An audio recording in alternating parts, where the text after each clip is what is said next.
Folks, the market is shifting. I did not say collapsing, but I did say it's shifting. We're going to go over 12 helpful tips if you are selling a home. Let's get into it. Now, the first tip is stay informed. If you're selling your house, you need to know what your area and what the housing market is doing. Now, I did do a video a few weeks back about the housing market and how to find these reports.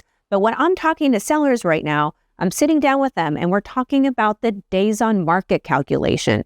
How many average days is a house on the market in their area at their price point? And if you're working with a realtor, they should be able to tell you that information. Another very telling statistic is how many homes out there are doing price reductions, meaning they're putting their house on the market and they're having to reduce their price to attract that next buyer pool. So to give you an example, in my area, it's 38% and it's starting to trend closer to 40%. It's going up pretty rapidly, meaning that the people who are putting their homes on the market, they're having to reduce their price to attract that next buyer group. 38% is a very significant number. To put things in perspective, during the pandemic, we had about 10 to 15% price reductions. So the market is definitely shifting. It is something we need to pay attention to. So when you're working with the realtor, you need to know these statistics and watch that video. I'll link it right here, right there. So please watch that one so you can find some of these reports. Another important metric is the pending sales. That means how many homes are actually going under contract. Now, if you're working with the realtor, they should be telling you about how quickly homes are going under contract and how many homes are actually being successful in closing in the last 30, 60 days.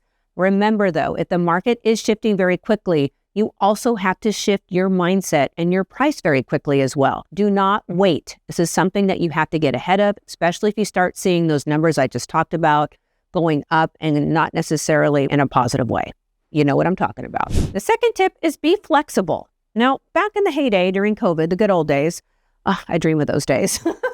The sellers pretty much were the ones in control. So if someone called to make an appointment, like, today's not working, you got a nail appointment, an eyelash appointment, sort of kidding, but you guys know what I'm talking about. Right now, when you get a showing appointment, you want to move every single thing you have on your calendar to accommodate your buyer, okay? You want to be open, you want to be flexible. We also need to be realistic and kind of shift our expectations in the market when it starts to shift a little bit. For example, when you put your house on the market, we're probably not going to fetch 20 offers and $100,000 over the asking price. It's also probably going to take a little bit longer, right? So you have to be patient, but also if you're just waiting around for an offer to come in when you're significantly over the last comp, and as you guys know, I do a lot of appraisals for most of the properties that I list, so you have an idea of what market value is. And if you're putting your house on the market significantly over the last comp, or significantly over a recent appraisal, understand the market may not like it and you may not get those offers. So waiting is not necessarily the best thing to do, but perhaps realizing and putting a stop date like, hey, we're going to do 30 days at this price. And then after 30 days, you should be working with your realtor about what the next price reduction is going to be. And if the market continues to correct, you might want to do that sooner than later. So let's talk about those price reductions. Now, I see a lot of home sellers making this mistake and a lot of realtors giving the guidance to do this as well. I hate it. And that is, you have your house on the market, let's just use a round number, $1 million, and you're not getting the activity. And so you decide to do a price reduction and you do a 1% price reduction. You reduce your house by $10,000. Now, folks, I'm telling you, buyers are not going to be like, wow, I'm going to jump in now. There's going to be a lot of other buyers that are going to be making offers because they just dropped their price $10,000. Let me tell you, the buyers are sitting on the sidelines. You need to do a significant price drop to attract that next buyer group. We're talking anywhere from 3 to 5% off the sales price. If you really want to make an impact, do 10%, okay? These are significant price reductions. Now, I know that is hard to hear. This is why it's so important to spend the time and really drill down at what your list price is going to be. Now, if you want my advice, I'm going to tell you in a market that we're kind of softening right now, you want to be conservative. I know you guys don't like to hear that, but you know you're tuning in because I'm telling you the truth. Tip number 3 is know the motivation for selling your home, okay? If you know the market is softening and you have to or want to sell your house, know what you're committed to. And I've been having this conversation with a lot of my clients lately because they're like, I don't really have to sell, Audra. and I really want this high number. I don't know if I want to drop my price or cooperate with the market. So this is what I tell my sellers. You need to make a decision. Decision number one, are you more committed to your price, or are you more committed to moving and starting the next chapter in your life? And I can't answer that, but I can tell you as a listing agent that my job is to sell your house.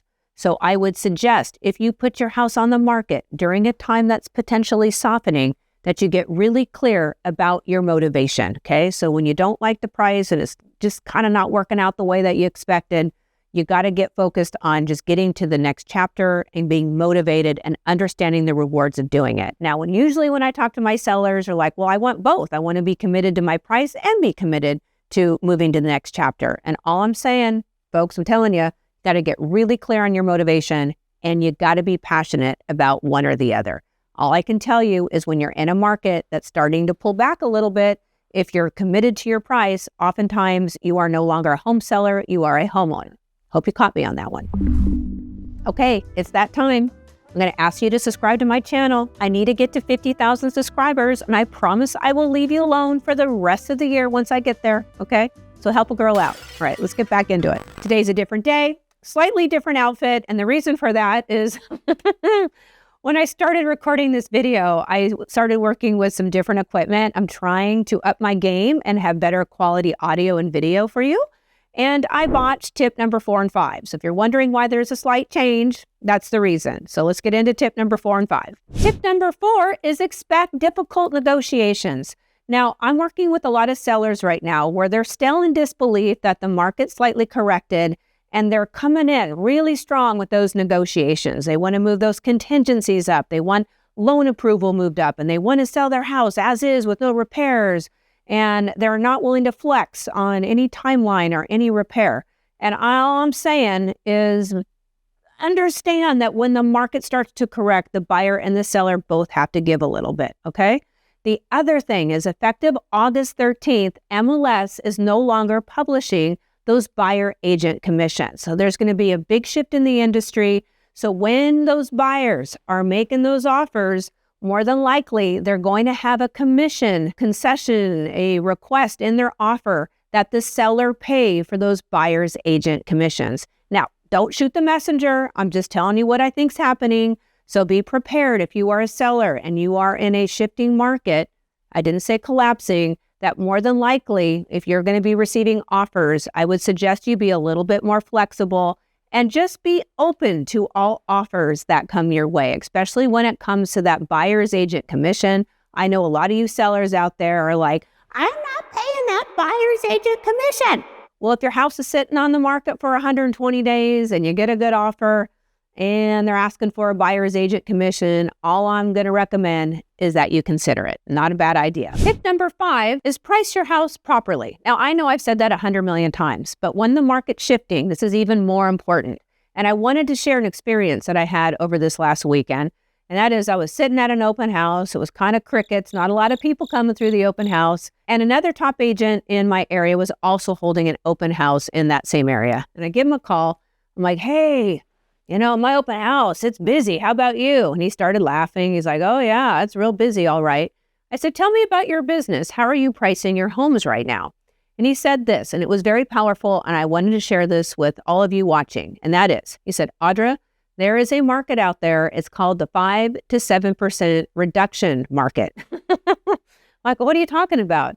He's like, well, if there's a house that's, coming on the market, I tell them, hey, the last comp was, let's say, $1 million. I'm going to recommend that you are 5 to 7% below the last comp because we know what the market's doing. And it's better to have those conversations with our sellers now than 3 to 6 months down the road as we get closer to that election. So just so you know, when I'm sitting down and talking to sellers, I'm having a very similar conversation. But I will tell you that most of the sellers I'm sitting down with are still in disbelief. They just don't believe the market shifting. They think their house is really special and that I'm just not believing in their house or their community or the market in general. So all I'm saying is I still think the housing market is still strong. I just don't think we can push significant appreciation, especially here in the last, we'll say, few months of the year. Tip number 6, If you are in a distressed situation or you have to sell, you have no other choice. Let's say you lost your job or you're going through a divorce. Oh, I hate that. My heart's heavy for you. I've been there. It's horrible. But if you are in that situation, the best thing you can do is pretend like you're not in one of those situations. So you're going to declutter. You're going to clean. It does not take any money to declutter and put a little elbow grease in cleaning. I will link down below a few videos I've done on staging and how to prepare your house for sale. Highly recommend that you watch those videos. But there's little things you can do. Let's say you're going through a divorce and your spouse has moved off the property.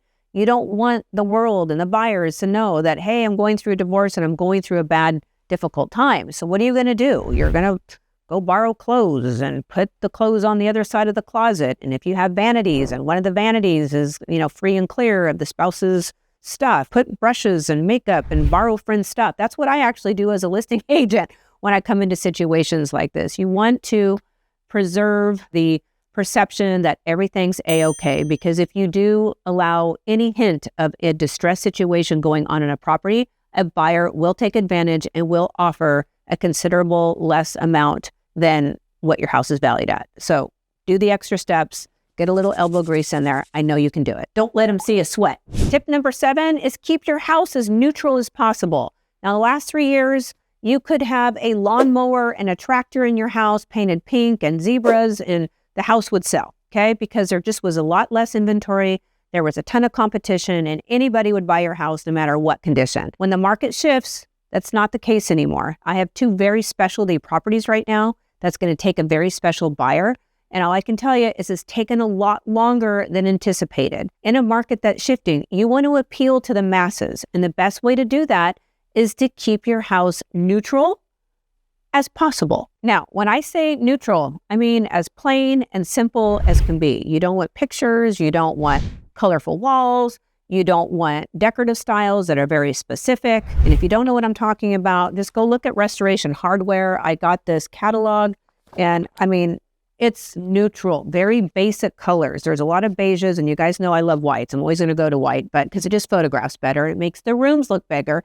But look at Restoration Hardware. If your house doesn't look like this, I get it. It's expensive, but you can make attempts. So if you have that red coffee pot sitting on, your cooktop, or if you have bright pillows and a lot of color, just understand that that does not photograph well. But Audra, it adds a little character and charm. I hear you. That's if you're living in your home. When you take pictures and you're presenting your home online, you're selling the features of the property, not your furnishings. They're going to be buying those countertops and the floors. We want to highlight those.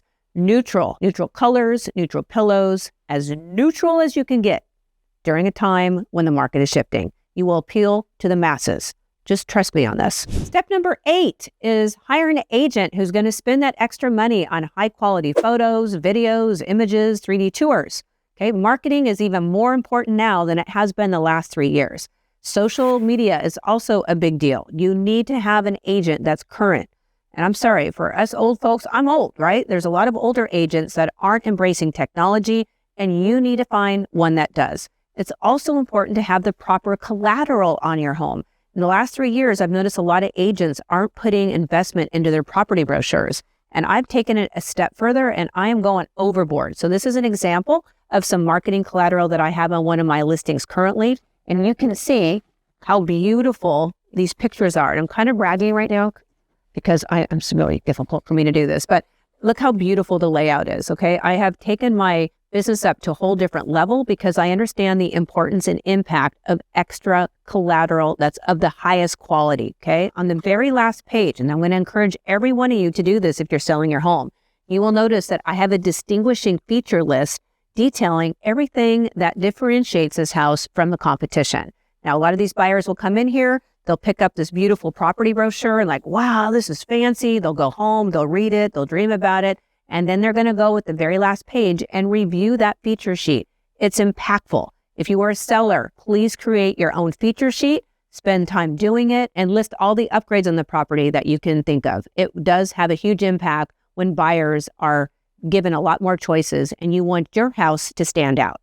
This is one of the ways to do it. Tip number 9 is beware of contingent offers. In a slowing market, the last thing you want to do is accept a contingent offer. What I mean by that is a buyer presents an offer saying, hey, seller, I'll buy your house, but I got to sell mine first, okay?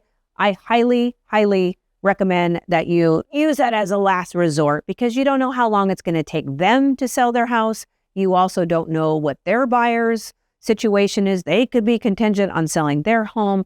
In my opinion, if you do accept a contingent offer, the buyer's property should already be under contract. You don't want to drag this out on for 60, 90, 120 days, hoping that your buyer gets under contract with their home. Also, realtors get really tired of constantly showing your home. So they might even push you a little bit to consider a contingent offer, hoping that the universe aligns and they don't have to work hard anymore, and hoping that the other side, meaning the buyer side, gets their house under contract. Beware. I would rather have you drop your price significantly than be in a contingent offer to attract that next buyer pool. That's how much I hate it, because you really, in my opinion, are losing money by keeping your house off the market. It's better to take the hit sooner than later. Just my opinion. Tip number 10 is you can offer seller incentives to the buyer. You can say, hey, my paint's not great, my carpet's not great. I can give you a credit for that.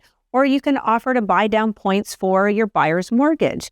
You can also entertain paying for commissions. I know there's a catch here. Effective August 13th, 2024, the MLS will no longer be able to post commissions to the buyer. And I know you sellers are like, yay, I don't have to pay commissions anymore to the buyer. Yay, I just got a bunch of equity out of my house.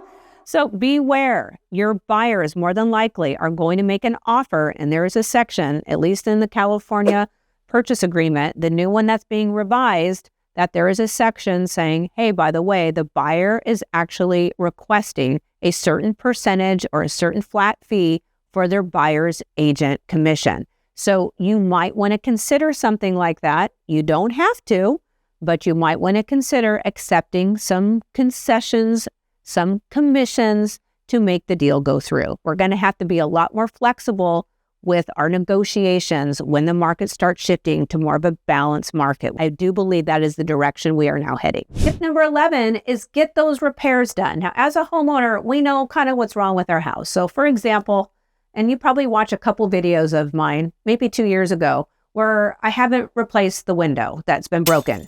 I don't know who did it. I'm going with my son, but whatever. Needless to say, I have not replaced that window. And if I were to sell my house right now, I would probably want to replace that window. And you as a homeowner know there's certain things that are wrong with your house, and I'm going to encourage you in a market that's starting to pull back a little bit to get those repairs done. I also highly recommend that you get a home inspection done on your property. There are things you just don't know you don't know. Now, the things that are standouts for me is that the components on the property should work. Your ovens should work, right? Your dishwasher should work. Your microwave should work. The electrical components on your home should work. There should be no leaking or any mold or any fences that are falling down. Like, the house should be in good working order. Now, I have done a video on how to pass a clean home inspection. I will link it down below. It's a good video. I think you'll get some benefit.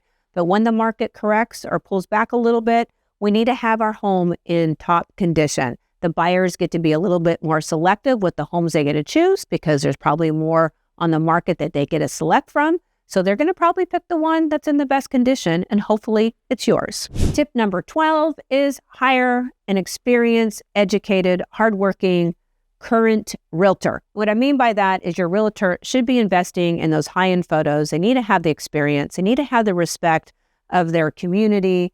They also need to have social media presence. And I don't care. There's nothing that you're going to convince me otherwise. The best way to market your house is online. You are watching me right now, getting advice, because we have really changed the way that we like to receive information, how we like to be taught, and that is online. And when your buyers are looking online, they want to see beautiful, neutral, well-maintained, well-cared for, and properties that are priced properly. And if you do that, more than likely, you're going to have a very good experience in selling your home in a market that's shifting. I know that was a lot, and I just want to reiterate once again that I don't feel like the market's collapsing. I do think it's shifting. I do think it's more of a balanced market. The buyer has to give a little bit. The seller has to give a little bit.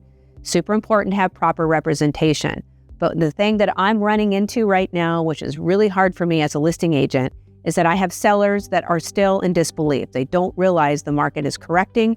We know there's an election in the horizon. We already know things are getting a little, we'll just say messy. There's a lot of uncertainty and doubt right now. We also have a lot of changes that are going on in just the realtor community, the National Association of Realtor lawsuit. There are some settlements and some changes that are going on in our industry that we have to be mindful of. All I can tell you is it's a good idea to be humble. I know I'm extremely humble when markets start to correct a little bit. If you are trying to push the market and to have the top record in the sale in the community, perhaps you will do that. But if you're not getting the response right away, I would say humble yourself, get on board, know your motivation, and you will be successful in the next chapter of your life. Hope you got some benefit out of this video. And of course, you're going to help me by subscribing to my channel. I really appreciate the support that you've given to me over the years, trying to get to 50,000 subscribers. Thanks for watching, and I will see you in the next video.